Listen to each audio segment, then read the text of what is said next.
If your Chamberlain garage door keypad suddenly stopped working, here are the exact things you should check first. If you're entering your PIN and pressing the enter button but the garage door won't open, or you press enter to close it and nothing happens, there are a few common reasons this occurs. I can assure you these fixes will resolve the issue. Let's walk through them step by step. Before we start, anytime you're working around a garage door, make sure you take basic safety precautions. Wearing gloves and safety glasses is always a good idea, and if you have the owner's manual for your keypad, keep it nearby. The first thing to check is the battery. Press any button on the keypad. The keypad should light up when a button is pressed. If it lights up, that tells us there's at least some power, but even a dim light can mean the battery is weak. A weak battery can still cause the keypad to fail, so replacing it is an easy and important first step.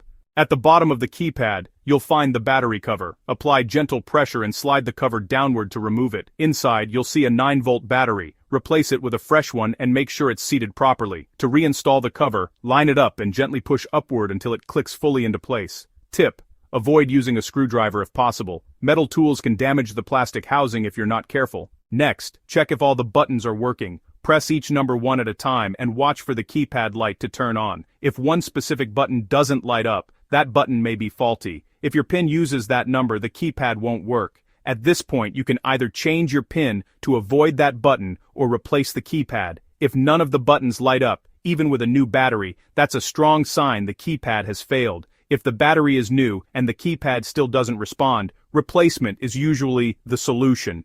To remove the keypad, take off the battery cover, remove the battery, then unscrew the Phillips head screw inside. Lift the keypad up and slide it off the mounting screw. Mount the new keypad onto the screw and slide it down into place. Make sure it's aligned, then tighten the screw. Snug, not too tight. Reinsert the 9-volt battery, put the cover back on, and program the keypad to your garage door opener. You will see how to program garage door opener at the end of the video. If this helped, don't forget to like, comment, and subscribe for more quick garage door fixes, and I'll see you in the next video.